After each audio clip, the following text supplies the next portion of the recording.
Ito biruin mo, tingnan mo puro Escudero ipinapaliwanag, puro Escudero, pati yung insertion ho mga bossing merong dokumentado o dokumento na ipinapakita mga bossing. Pero yung Martin Romualdez na pilit nilang isinisiksik at pilit nilang pinagbibintangan, wala pa din ho silang makita talaga o wala silang maipakita mga bossing na ebidensya doon sa tao. Anyway, alisin na ho natin yan mga kababayan. Dumako na tayo doon sa, nako eto na, Bato de la Rosa na ho mga boss. No? Bato de la Rosa mga kababayan. Eh bakit? Tatakutin nyo na naman. Hindi, wag muna tayong dumiretso o rumekta kay Bato de la Rosa, mga bossing. Kasi po, may bagong inilabas sa kanyang Facebook page, ito pong si Senador Antonio Trillanes o dating Senador Antonio Trillanes. At ang kanya nga pong sinasabi dito, mga bossing, ay may dagdag na naman daw po na sangkot no, doon sa ICC case. Kakapost lang ho niyan, isang oras bago tayo mag-vlog, kakapost lang ho ni dating Senador Antonio Trillanes mga bossing. Ay hindi po pwede nating hindi paniwalaan si dating Senador Trillanes mga bossing. Dahil simulat sa pool pa lang ho mga kababayan ay kumbaga tumatama na yung mga sinasabi nito. Umpisahan mo sa dating Pangulong Duterte, ano sabi? First batch si dating Pangulong Duterte o first batch si Digong. Nagkatotoo!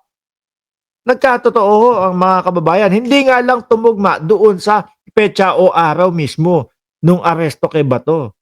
Sumunod, second batch sila Bato Pic, sila Bato de la Rosa na ang sabi ni Ping Lacson nakausap niya daw ho. At gagalingan daw po ni Bato de la Rosa na magtago mga kababayan. Di ba? Ngayon may mga bagong pangalan. Actually hindi naman sila mga bagong pangalan talaga eh. 'Di ba? Kumbaga naririnig na din po natin ito. At mismo kay Bato de la Rosa, ang sinabi niya, meron na pong ICC sa loob ng ating bayan. Nandun po sila sa isang hotel sa Pasay. Pinupwersa, pinipilit yung mga kapulisan na tumistigo laban sa akin. Mukhang eto na yata yung sinasabi ni Bato de la Rosa. No? Sabi dito, ni dating Senador Antonio Trillanes, mga bossing, ang mga sumusunod na retired, active na PNP officers ay sangkot sa ICC case. Si Albayalde ang nangunguna, si Karamat ang pangalawa, si Mata ang pangatlo, at si Leonardo ang pang-apat. Pero, meron isa yatang makakalusot at walang kaso. No? Dahil titistigo. Ayan po ay walang iba kundi si Garma daw po. Si Garma naman ay tinanggap na bilang testigo ng ICC kaya tanggal na siya sa kaso. Naku po. Yan yung sinasabi ni Montulfo, yung kinukwento ni Montulfo si Garma, sinuta daw po ng dating Pangulong Duterte. No? Tinanong daw ho ni Ramon Tulfo, "Bay, syuta mo yan si Garma." Grabe. Tapos sabi, direkta daw ni Ramon Tulfo ang dating Pangulong Duterte. Pangit man bay? Ang sagot daw ng dating Pangulo ay, kumbaga yung the urge na kapag ka daw hinuhubara, rated R na to No? Pagka daw ibang klase. Syempre, yung tipo bang naka-uniforme pa, nakapampulis pa o nakapasundalo pa, di ba? Tapos, nako po.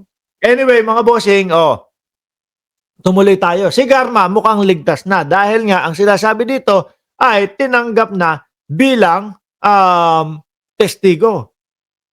Sakit niyan, Siya pa yung didiin kay dating Pangulong Duterte. No? Kung sino yung naging syuta pa ho ba, mga boss? Siya pa yung didiin kay dating Pangulong Duterte. Di ba? Ilang beses na din nung tumakas yan Kaya lang wala. Nade-deny. Humingi din niya ng asylum. Hindi po napagbigyan. Hindi po binigyan, mga kababayan. Kaya ang ginawa, ayun, deported sa Pilipinas. Pero ngayon, nandyan na. Nandyan na. Ako ho naniniwala, mga boss, yung mga pulis na yan na nakasulat po dyan, kasama po yan sa 8 Kung naalala nyo yung ano, yung inilabas po ng ICC na mga pangalan na may mga pangalan po na mga ano, tinanggal nila para hindi makapagtago. Sila po yan eh.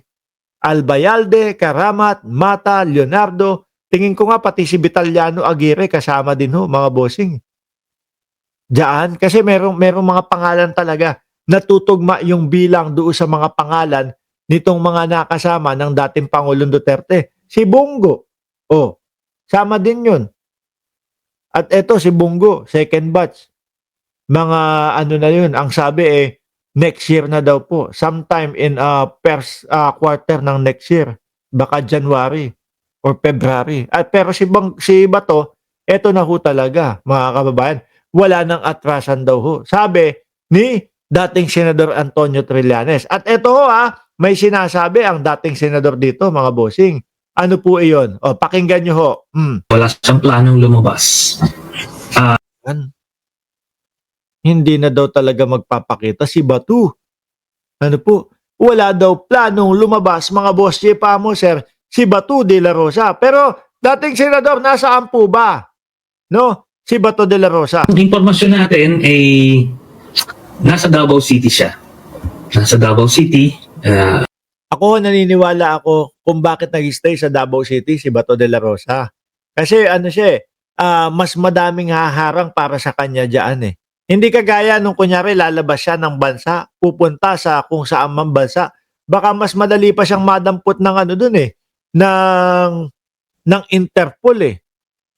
Di ba? Mas madaling madampot si Bato de la Rosa sa labas ng bansa kung tatakas yan, mga bossing. Pero doon po sa Davao, alam naman natin, balwarte ho nila yan. At alam din natin kung gaano kahit papaano tumagal ng pagtatago. Etong si Buloyski. Baka nga iniisip ko nandoon sa sa lugar ni Buloyski yan si Bato de la Rosa Sabi ni AJ Pads, tagal na nidigong sa ibang bansa. Wala pang package sa pinapadala dito sa Pilipinas. Uy, umasa ka pa. No? Ano yun? OFW package. Sabi ni Ma'am Neng Gigi, yabang-yabang magsalita ni Bato, pero duwag naman pala. Huwag niyong ginaganyan. Ang sabi nung kanyang abogado, alam niyo kung ano? Ang sabi ni Atty. Torion, ginagawa lang daw pong hindi available ni Bato de la Rosa ang kanyang sarili. Pero hindi daw po nagtatago si Bato de la Rosa. Yun. Di ba? Ibang klase. Ginamit din ho yan Ginamit din ho ni Atty. Torion yan, mga bossing, dun kay Buloyski dati. Hindi po nagtatago ang aking kliyente. Hindi po nagtatago si Pastor. No?